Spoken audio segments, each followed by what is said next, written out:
10 বছর আগে বিমান নামে এক বেঈমান আমাকে দিয়ে গেল।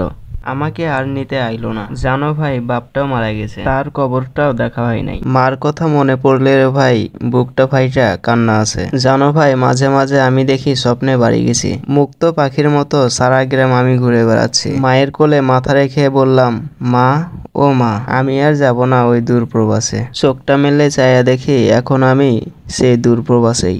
বয়স আমার 25। 15 বছর বয়সে সংসারের হাল ধরেছি। বোনের বিয়ে, ভাইয়ের চাকরি, ফ্যামিলি থাকার জন্য একটা বাড়ি। ভাবলাম যাক, সবাই আমার প্রতি এখন খুশি, থাকবো না আর দূরপ্রবাসে চলে যাব বাড়ি। অবশেষে আমি জানতে পারলাম লক্ষ লক্ষ টাকা এখন আমি ঋণী।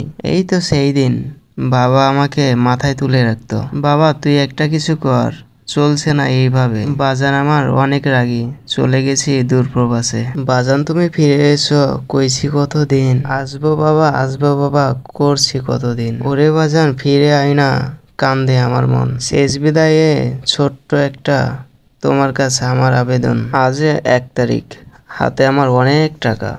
কাল 2 তারিখ, বাড়ি থেকে ফোন আসলে পকেট আমার ফাঁকা। প্রবাস জীবনটা ভাই আর ভালো লাগে না। সকল প্রবাসীর মুখে সেম একটাই কথা, সবার ইচ্ছে বাড়িতে ফিরে মুক্ত পাখির মতো একটু উড়ে বেড়াতে। প্রবাস জীবন ভাই, কিছুই করার নাই। প্রবাসী ভাই বোনদেরকে যারা ভালোবাসেন অবশ্যই ভিডিওটা লাইক, কমেন্ট, শেয়ার করবেন।